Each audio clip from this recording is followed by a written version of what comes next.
After a seismic Bihar verdict, India today looks at the big national picture.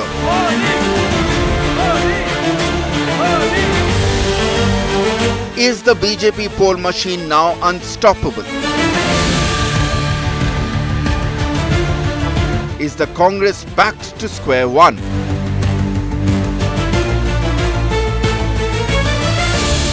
Are regional leaders still relevant in India? Are dole-out politics now here to stay?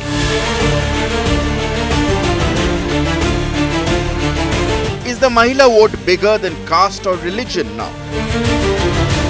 It's the Editors' Roundtable on State of War Bihar with Rajdeep Sardesai.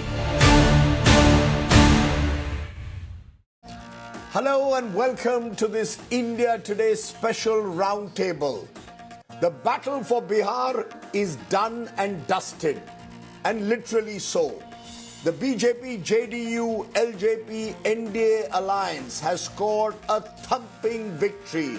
The opposition has been decimated. It fits in with a pattern since the general elections of 2024 that have shown the BJP once again on the ascendant, gathering momentum state by state. Haryana, Maharashtra, Delhi, and now Bihar. And remember, in 2026, there are 4 big states in the first half of the year: West Bengal, Tamil Nadu, Kerala, and Assam.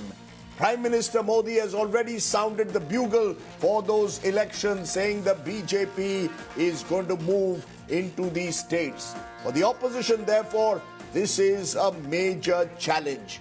Today, on the Editors' Roundtable, we're going to look at the big national picture. What does that battle for Bihar victory for the NDA now mean for national politics? And we'll raise those big questions with several special guests. Joining me now, Raj Chengappa, Editorial Director, Publishing, India Today Group; Ashutosh, Editor, Satya Hindi; Neerja Choudhury, author and senior journalist and columnist; and also joining me, senior journalist and columnist and a former BJP MP is Swapan Dasgupta, who's also contested from Bengal for the BJP. Appreciate all of you joining me here on this special round table. I want to go one by one through the questions, but before I go to the questions, I want to explain to you the map of India, and it's important to see where we stand. Just take a look at this map. At the moment, states and UTs ruled by the parties, the BJP and NDA, are ruling as much as 21 states in the country. It almost seems as if the entire country has now turned saffron, with the BJP dominant in a majority of the states. The India Alliance, the opposition alliance, is ruling in 8, of which the Congress is ruling only in 3 of them: Himachal, Telangana, and Karnataka on its own. And then there are others like Mizoram and Punjab. But broadly speaking, it is saffron all the way. Which brings me to the first big question we are going to pose on the Editors' Roundtable. Is the BJP Modi-Shah election machine now simply unstoppable? That's the question I want to pose at the start of the show, and I want to take that straight to you, Swapan Dasgupta. Do you believe that the BJP has fully recovered from the seeming setback of 2024 when 400 par ended up only at 240? Well, I think what's very clear is that some of the major lessons from the 2024 election have been learnt as to why you didn't quite achieve the target you set out to do. And I think all along, whether it's Haryana, whether it's Maharashtra, or now in Bihar, what we are seeing is that the BJP is trying in a very intelligent way to cover up for whatever the deficit in electoral terms they had. And that's important. I wouldn't say the word is unstoppable. That's it's like saying something is inevitable. What I would use the word, it's become a formidable, well-oiled electoral machinery, which devotes itself single-mindedly to the task of winning elections, but not in the way some people might interpret it as saying winning elections, therefore you break the rules. No, I think by and large what has happened is that, as we saw in Bihar, here we saw ability to get Chirag Paswan into the fold, ability to rope in a lot of the old independent votes, etc. And therefore, you get that incremental surge. And it's that intelligent. And also, how do you calibrate your messaging to suit the electorate? That's very important. So there's no one size fits all electoral strategy, which the BJP has. And I think that's very important. In a very diverse place like India, you're likely to have different electoral strategies. Although they may be there, there's obviously a convergence in a lot of ways. But for example, in Bihar, what we saw is that the coalition factor was a very important thing. In Bihar, also, what we noticed, which was significant, that Bihar being a very poor state, the welfarist aspects were played in. Aspirations were merged in to the degree of welfarism which was promised. Now, if we, and I'm extrapolating from there, now if we were to move on to Bengal, you'd find a slightly different strategy. If you're going into Kerala or Tamil Nadu, where the BJP is not really a contender for power, it's really trying to get onto to the map of these states. There again, a different form of strategy. So I think what is really being what is being practiced after 2024 is one, a certain degree of determination. In 2024, I think the BJP was also guilty of a little bit of smug overconfidence, and I think that has really now gone out of the window. And I think the idea is that every election is a battle. It's there to be won, and it's got to be there to be won by playing along. If I might use an analogy which I heard Mamta Banerjee using, is that you will read that each pitch is different, and therefore each state has its own strategy. Interesting way to put it, Swapan Dasgupta. Ashutosh, among the words that caught my attention was flexibility. According to Swapan Dasgupta, the BJP in 2024 Lok Sabha may have been guilty of some element of smugness, of complacency. Now they've realized they are in battles, they're changing their strategy to fit the pitch. They are totally flexible. Whether it's Haryana, Maharashtra, and Bihar, they've been flexible. Do you see a change in strategy, and therefore the BJP election machine is back in action? Swapan Dasgupta is saying they're playing within the rules. They're not breaking the rules, as the opposition is alleging. Your response? Rajdeep, with lot of industrial effort, a Mithya image of the Prime Minister was built and cultivated, that he's unstoppable, he's invincible. But if you look at in the last almost 2 years, that Mithya image had been shattered. Firstly, in 2024 election, when the BJP was propagating and saying everything that the BJP will get more than 350 seats, more than 400 seats, and suddenly you realize that the BJP is very, very vulnerable and could not get more than 240 seats. I think that was the biggest setback which Mr. Prime Minister has ever got, because since he became the Gujarat Chief Minister, he had never faced something like this. So that Mithya image was shattered then. And then after Pulwama, the way the whole world has reacted, the way his ceasefire tactics was criticized even by the right-wingers within After Pahalgam. After Pahalgam. After Pahalgam.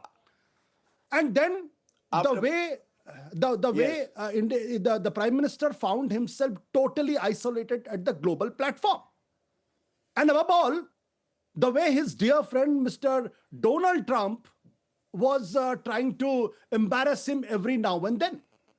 So these are the two events which has really shattered and tarnished his Mithya image of Narendra Modi, bigger than any Prime Minister this country ever had.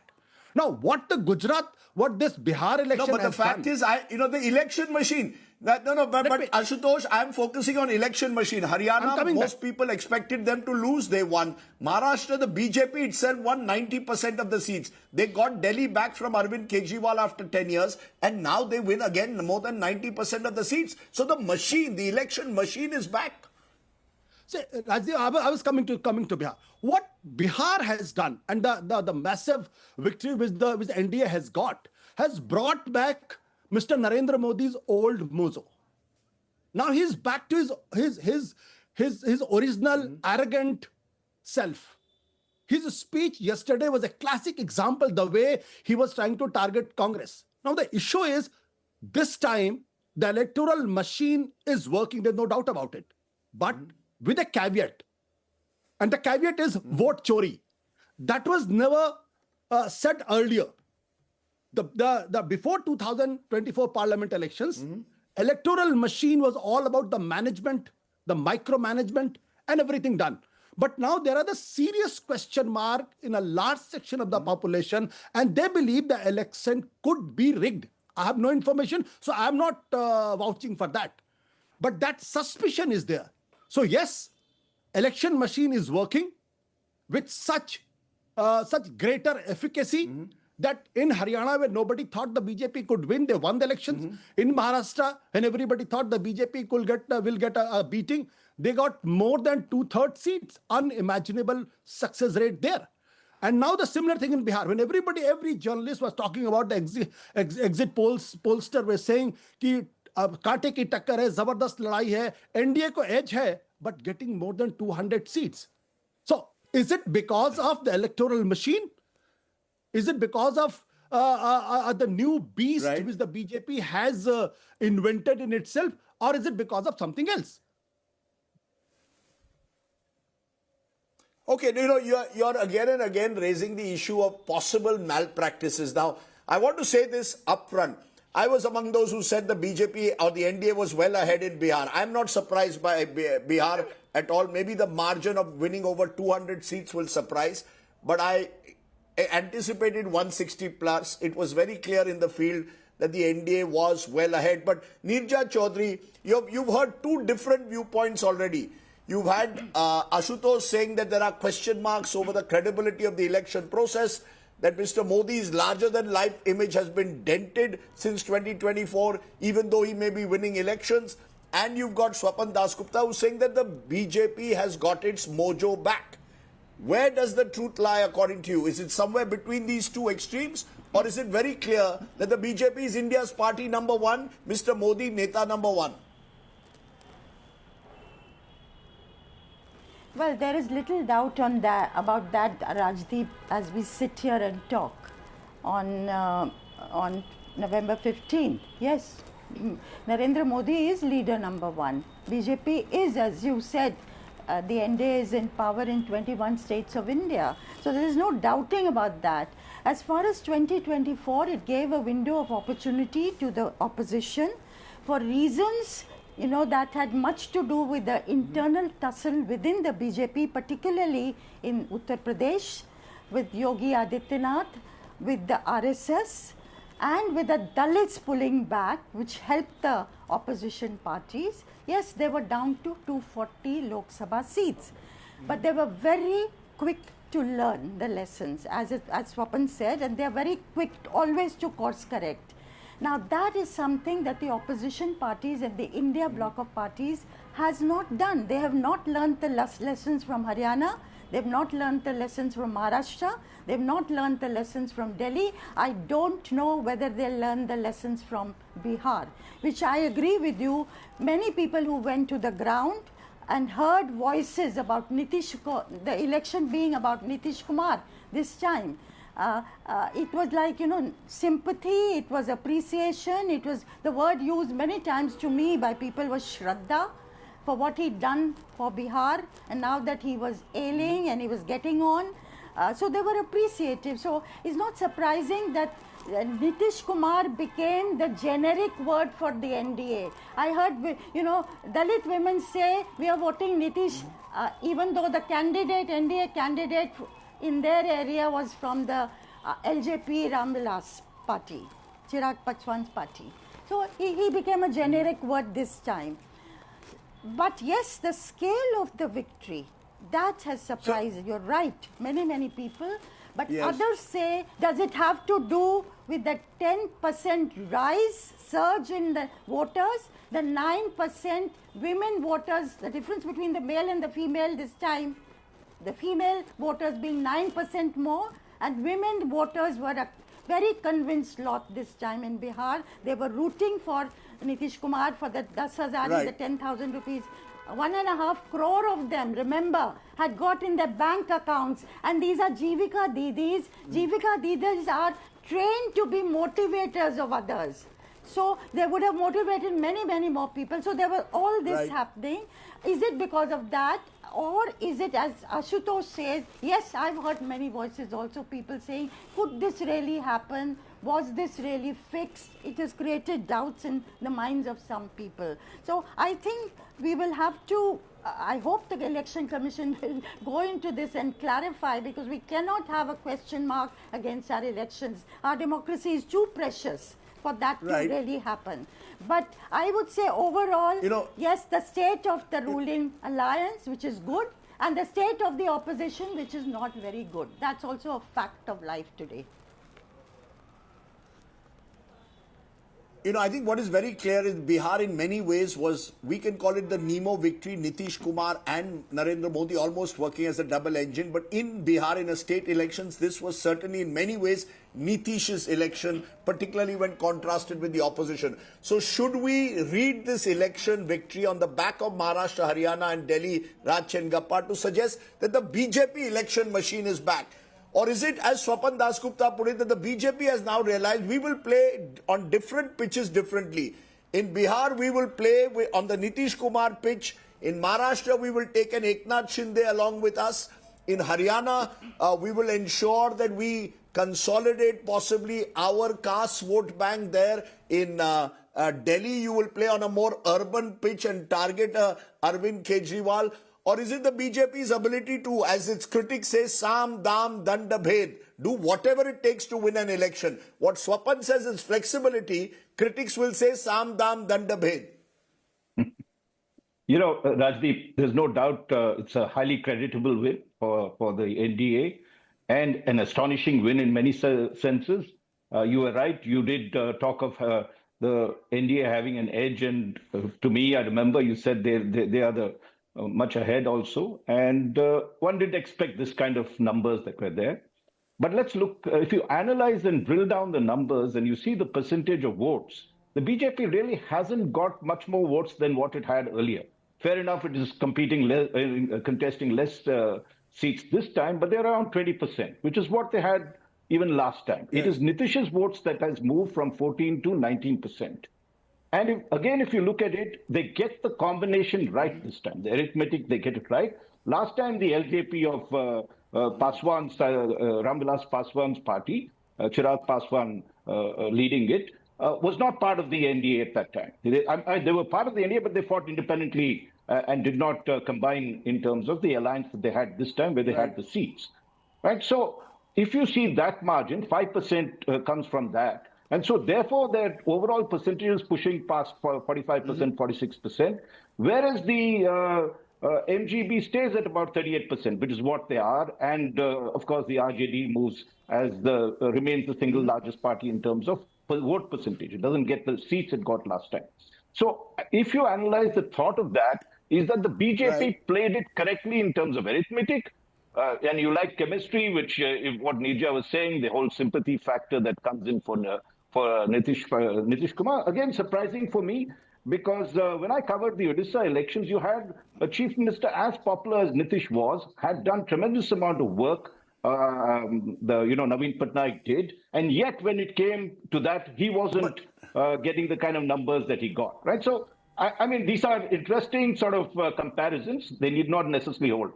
The overall message that came through from this, and, a lot of people that went, and you went, and Neerja went, people wanted change. That was the sort of mood that was there. But at the end of it, opted for stability. So the factors that were there, the caste factors, the percentage of votes, and of course the women played a major role, which saw Nitish get the kind of boost. The question that you're asking is, can the BJP No, therefore? but can we? Yes. I'm just answering that question. You talked of the BJP being unstoppable. Certainly, the ghosts of 2024 have been exercised in that sense, in the sense that they're continuing winning streak that they've had with combinations, and certainly the fact that as a national party, it is gaining ground in each of these states where they earlier played a secondary, I mean, not a secondary, they were in Maharashtra also the junior partner for a while. Bihar, they were a junior partner, but they're now emerging as a dominant partner in each of these. There are strides that you said in terms of West Bengal, very important. They've really emerged in the last 5 to 6 years as a formidable force in West Bengal. So the progress of the BJP is really, I mean, it does give you a feeling that it's unstoppable. But let's not forget a couple of things. In the sense that one, a lot of it is just not politics, and it's just not arithmetic. End of the day, we are coming to a crunch time in terms of the economy. We are seeing, a lot of dissonance with the US. Our foreign policy is in turmoil. Our economy is what really needs to be focused on.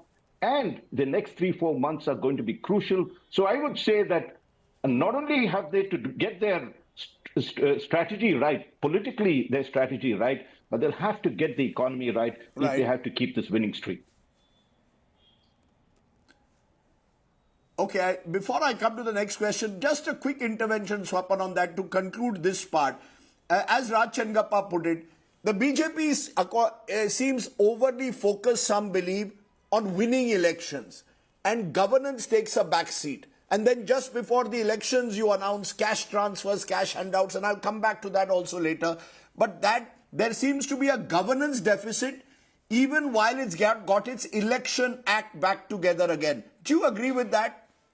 No, I don't actually agree with that for a thing. Yes, it is true that following the certain unpredictability of Donald Trump, there's been a certain turbulence in our foreign policy, a lot of the equations. But at the same time, we've tried to make alternative arrangements as far as possible. There have been FTAs signed with Britain, with Australia, with various other countries, so you're creating a thing. As far as what matters for the electorate when they approach an election, especially an electorate like Bihar, is the question of Mehengai, which only invariably features very high up on any opinion poll you do. And here we look at it that the inflation rate in India has come down to one of its lowest. So that's, to my mind, some concern, attempt to address popular issues. And secondly, the question why the issue of aspiration really takes place in Bihar. And that's the question of infrastructure. And that's visible. Whether you go tomorrow to Guwahati and you see the complete transformation of that state, and you see Bihar, and then you see why the bridge which was made, which ensured that in Raghupur, the contest was so precariously close. And you'll see that as far as delivery of governance is concerned, the NDA, maybe you could say that, yes, it should have done far more. Maybe who doesn't agree with that? Obviously the sky is the limit. But governance as a whole hasn't suffered.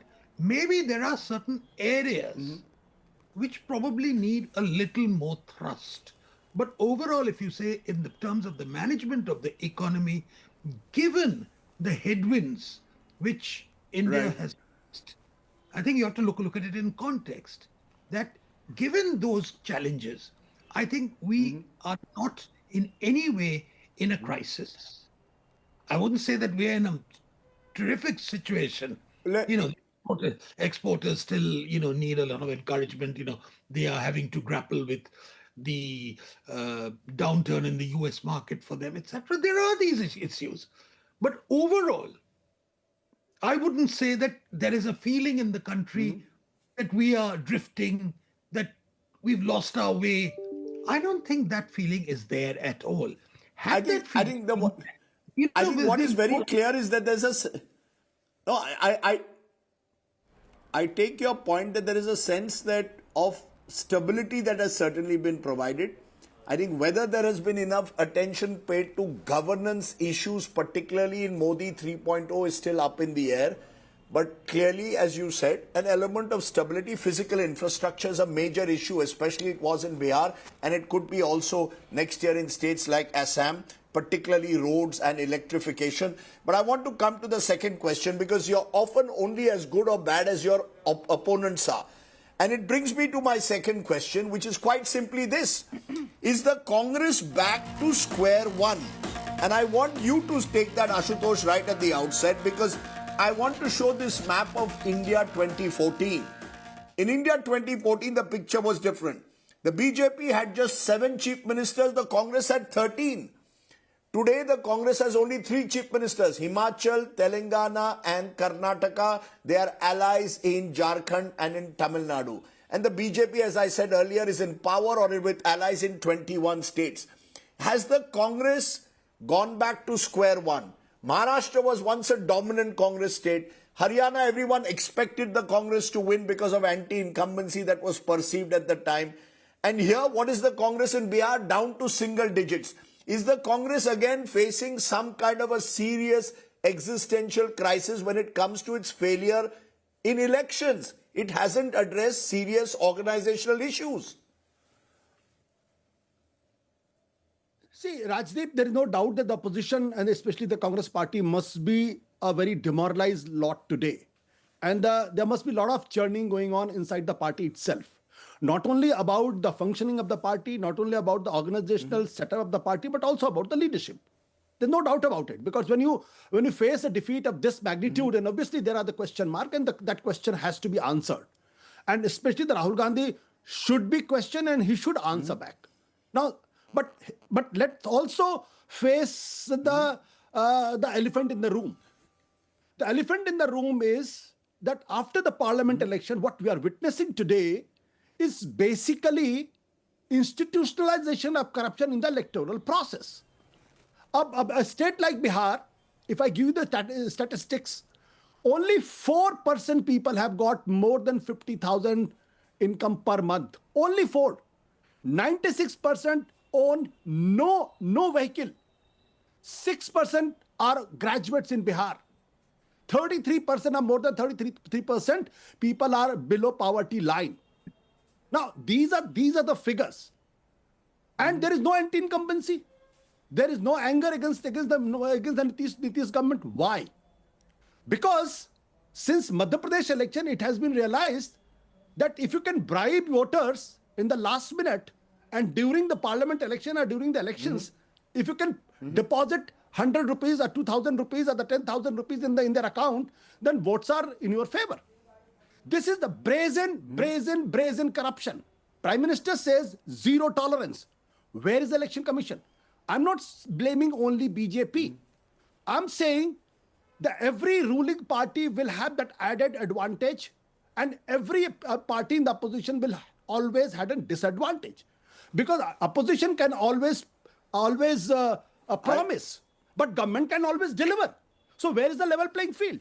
And where is Election Commission doing? Election Commission is brazenly watching this institutionalization of corruption through electoral process.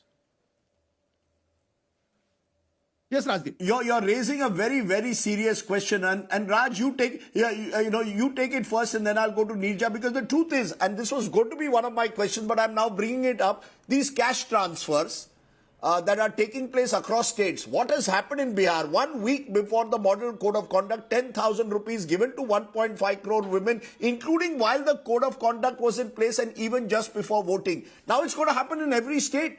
And many of these states are almost facing financial bankruptcy. So while we talk of election machine and who's on top, the big national picture, as I see, is you could now be facing several states, because of fiscal profligacy during an election year, facing a serious crisis. Rajdeep, let's be clear, this is not new. I think Kejriwal patented it in Delhi. And though Prime Minister Modi initially was dead against these kind of doles being given at this time, the BJP has become a party to it. And that is what I think is the real concern. 1 week before an election, Raj Chengappa, Kejriwal, No, 1 minute. Kejriwal started a Yeah. freebie culture. The Prime Minister accused him of distributing revenues. In fact, the Prime Minister wanted a national debate. But what happened in Bihar or what happened in Maharashtra suggests you do it just before the election and put cash in the hands of people. According to Ashutosh, that's a bribe. Do you think it's a bribe? Look, I mean, this has been happening for a while, so I wouldn't just pinpoint Bihar as a problem. As a rule, this is something that shouldn't be done, right? It is being done across all, not necessarily just the BJP. Every single party is indulging in it. What it does reflect, and I think Ashutosh there has a point, is that there is extreme problems in this country. That if you just before an election you are able to give this and win votes, it means that the people are pretty desperate on some of these. If you take a look at Bihar, for instance, and there's a very interesting statistic is there that the total household income in Bihar from migrants was 25% of the total household income in Bihar. Today it is 60%. Right? So the amount of money that is coming in from outside, which means people are going out for jobs and then earning and giving back because Bihar state is not there. They have, as Swapan had mentioned earlier, the lowest per capita income that's going at 69,000, despite the fact that Nitish Kumar's, if you take a look at his annual growth rate, has been pretty good. It's been above the national average for a per state. So let's give credit where it's due. But the question that you're asking is certainly, what does this reflect in terms of the fact that an electorate can be influenced overnight just because, I mean, that shows the paucity that is there in terms of development and governance that's going on, that they could be influenced so easily. But coming to the primary question that you asked about the India alliance, which I think is what you wanted an answer to, which Ashutosh started with, is that, look, India, particularly India and the Congress. India and the Congress, because to use a word, you'll know better. It was wrongly attributed to Einstein that the definition of insanity is doing the same thing over and over again and expecting different results. Is that the problem with the Congress party in particular? A quick answer. Let me just say this, that the Congress can take a lot of leaves out of BJP's book. If you see what happened in Bihar, they presumed that just the vote chori bit, the moral part, would get them the kind of traction that they should be getting in that state. And along with that, RJD and the pull that it had with its communities and its vote bank would get them through. What was pretty clear was the way the BJP worked, which is to go there and raise issues. Like you might have said, okay, fair enough, they gave the welfare thing, but take a look at what the MGV does. It gives a welfare dole that many people say it's almost impossible to deliver because he talks of giving a government job to everybody that's there. Here you had a plausible, they had money in their hands and they were getting a little more, but you come up with a welfare scheme that seems almost impossible to implement. Let's not forget there'll be 28,000 crores that the BJP and the NDA will have to pay out in Bihar because for what they did, and that's going to put enormous pressure on the Bihar in their budget.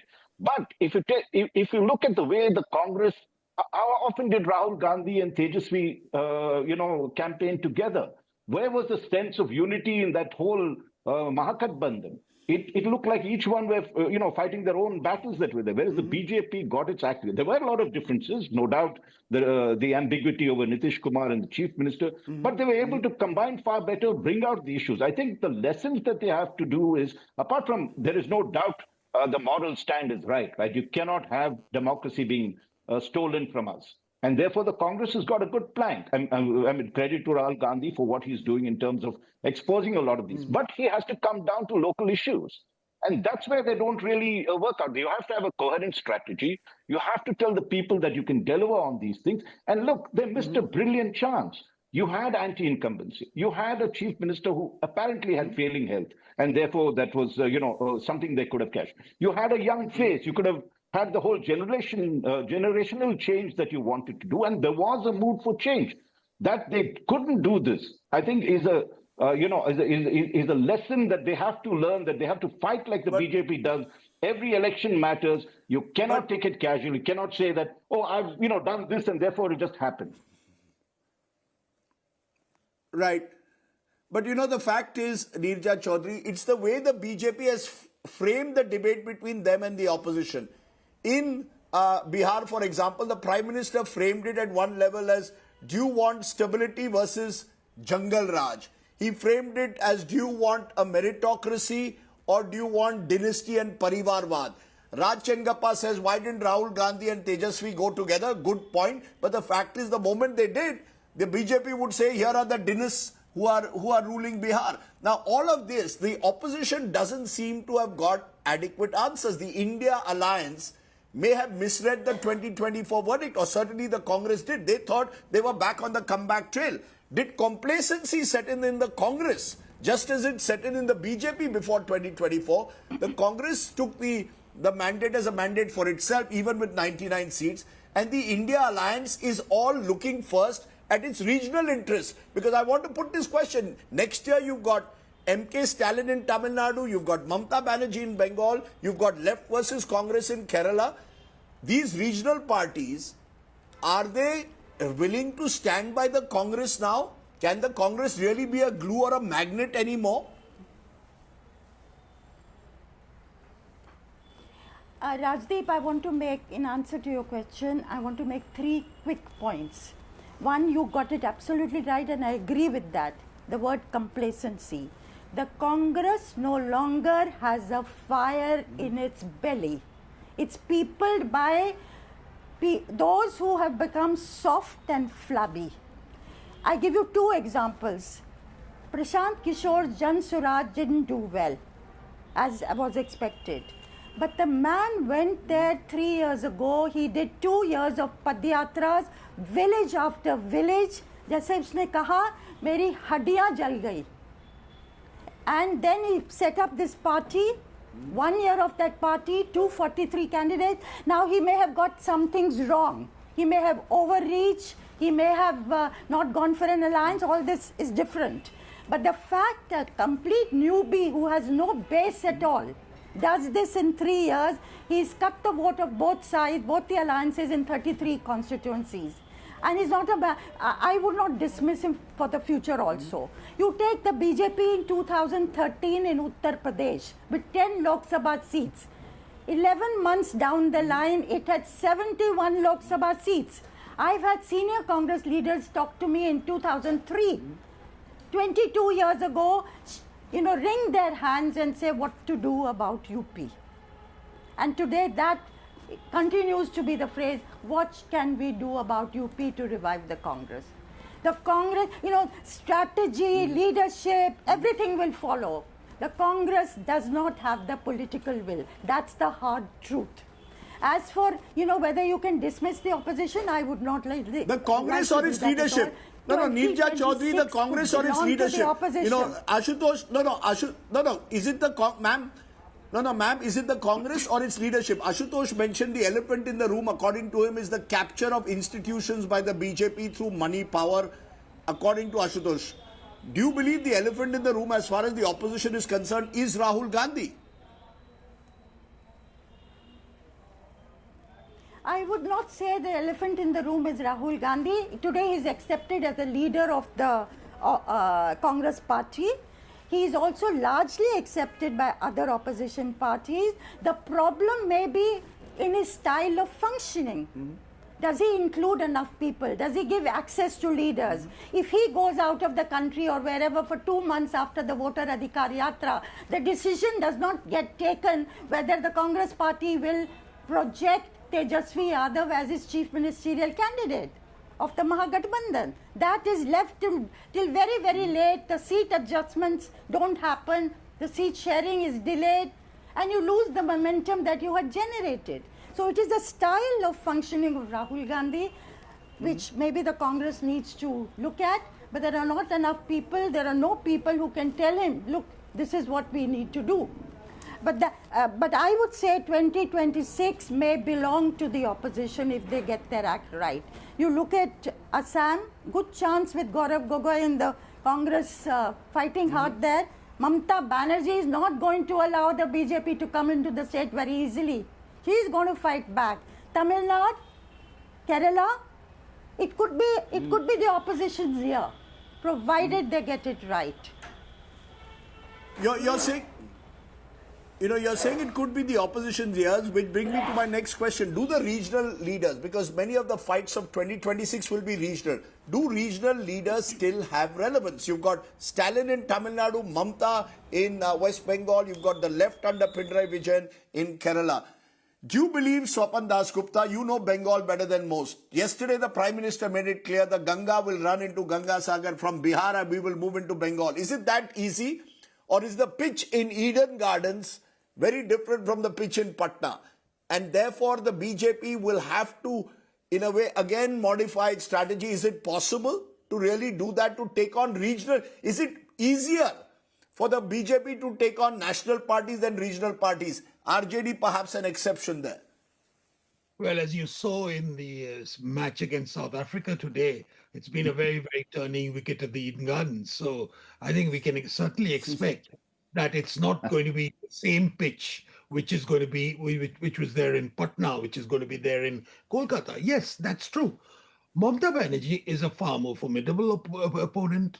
Mamata Banerjee is a person who has entrenched herself in government for the past 3 terms. She is one who has a total stranglehold and can be said to have even captured the lower rungs of the bureaucracy and police very, very effectively. Plus, there is the factor of violence. And as you can well know, that Bengal, Bihar has extricated itself from violence completely. I mean, it's really commendable. Not a single repoll, not a single person who's got killed in Bihar in the elections. Unlike that, in Bengal, even a victory celebration yesterday of the BJP leads to bloodshed. So we are talking about a very, very different and a far more difficult challenge which the BJP has. What is very important about the Prime Minister's address yesterday was that he was trying to bolster the morale of the BJP, number one. Number two, he was also addressing a particular question which has been there because the BJP in Bengal, because the central government in Bengal has not taken serious punitive action against the Trinamool as has been demanded by a lot of BJP people.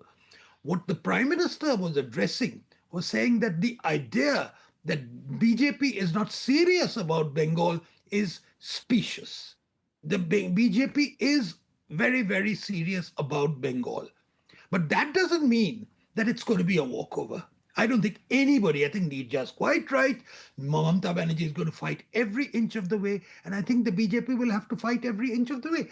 If freebies, as what you're talking about earlier, and I think this is important in this context, Mamata Banerjee certainly has a record of very generous with her freebies, and she has established a regime of freebies in that. But as we saw in Telangana, as we saw in Chhattisgarh earlier, that's not necessarily the only reason why people get elected. It's also bound with this notion of credibility. Because yeah, it is. Because as I conclude, I want to raise 2 M's and bring them together. We've got, Mamta is with an M, but I want to raise money and Mahila.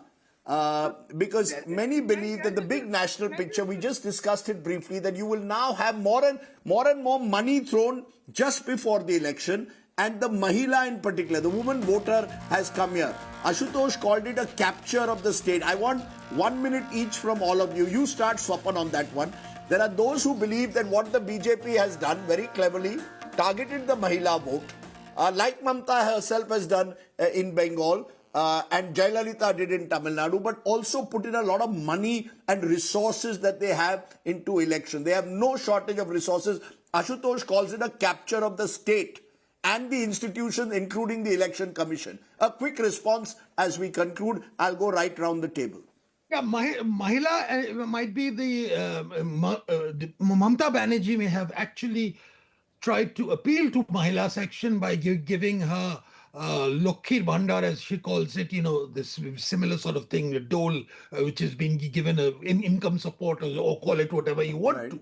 But against that, you also have in Bengal the most horrific record of continuous rapes and state indifference towards that. Now, the challenge before the BJP is to say, she's trying to bribe you, she's trying to woo you, but if you look at your larger future, if you want to look at the larger narrative of Bengal, if you want to look at the larger progress of Bengal, do you trust somebody with a track record, or do you someone who's led Bengal up the garden path for the past 15 years? Now, this is a question of narrative. As far as the money incentives are concerned, I think every government will give that, and sooner or later it'll stop being called freebies. It'll be called income support. Okay. Neerja Choudhury, the big national picture seems to be, as we said at the outset, the BJP is India's party number one, unquestioned. Mr. Modi is the supreme leader. But do you believe, therefore, that the opposition has an opportunity in 2026? It's actually do or die for the opposition. The 2026 will tell us whether the BJP has gone from being dominant to almost hegemonical. Do you agree?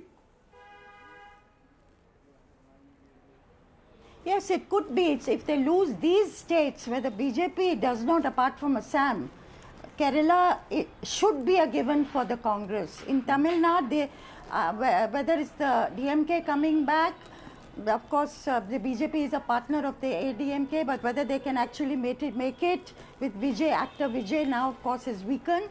It's a very interesting scenario in Tamil Nadu. But if they allow that opportunity to slip out of their hands, yes, the BJP, then you have Uttar Pradesh, you have Punjab, you have Gujarat. Punjab BJP will not be a factor in 2027, but UP and Gujarat, of course. And therefore, yes, you can have BJP moving to that hegemonic position. I would agree with that. But one quick word on the women, the other point that you have raised. I believe, yes, the Nitish module of money to Mehla is now going to be emulated by every incumbent chief minister, no matter which party they belong to, in order to turn anti-incumbency to pro-incumbency, so as to say empowered. Now, whether it's wrong to do it 2 hours before the model code of conduct kicks in, but suppose they do it 3 months in advance, or they do it 6 months before.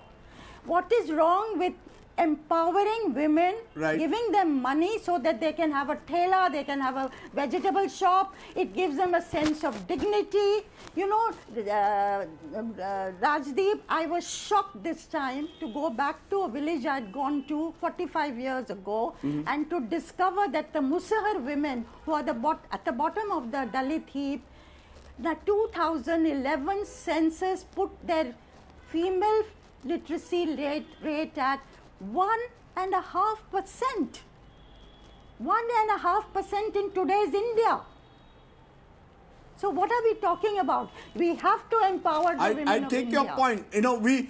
We will have a separate, ma'am, we will have a separate debate on this Mahila factor. But I have just a minute left. Ashutosh, Swapan didn't answer that question directly when I posted about the capture of the state. Do you really maintain that the opposition can get by now by simply targeting the election commission on vote chori? Is that campaign really working, this constant name calling, or are they going to have to shift their strategy? They cannot, after we are losing an election, blame the election commission every time, because that means you're evading accountability. A quick answer. See, Rajdeep, I think there is no doubt about it that there is a capture of institution. There is absolutely no doubt about it in my mind. Because we are forgetting in the ecosystem, in the environment in which the opposition is working today. You remember, just before the parliament election, 2 sitting chief ministers were arrested and the Congress account was seized. Where at the one end of the spectrum, the BJP is flush with crores and crores of money, unaccounted money, nobody knows. And where is the whole pipeline for of money for the opposition is squeezed. They do not even have money even to go properly and contest elections. Now, within this system. And then ED, CBI, police sword is hanging over them. They are fighting to save their political parties, their candidates. Now, within this framework, it's easy to criticize opposition that opposition is not doing anything. But we have to understand in the environment opposition is working. This is not a democratic environment in which elections are to be fought. This is basically an authoritarian system in which democracy has been made to work.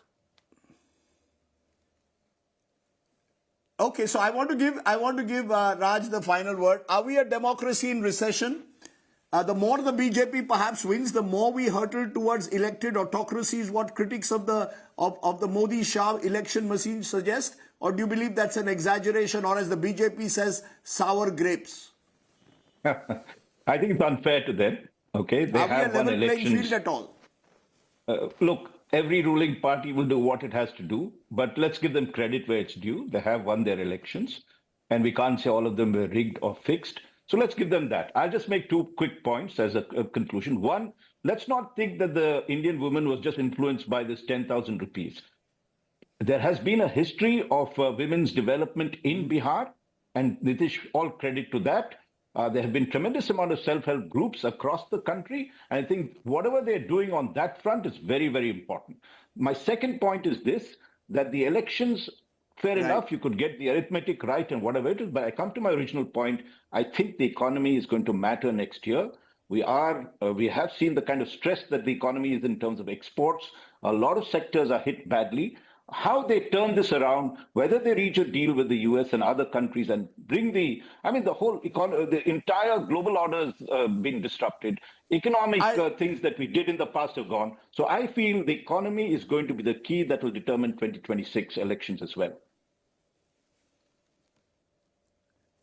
Having said that, many believe that there is now a fundamental disjunction between even economics and politics in terms electability sometimes has little to do sometimes with the state of the economics. There are a number of other factors now at play, some of which, of course, we've raised in the last hour. But it's always good to have four clear voices joining us on the Editors' Roundtable.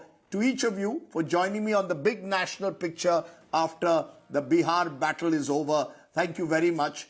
And to you, the viewers, thanks for joining. Stay well, stay safe. Jai Hind. Namaskar.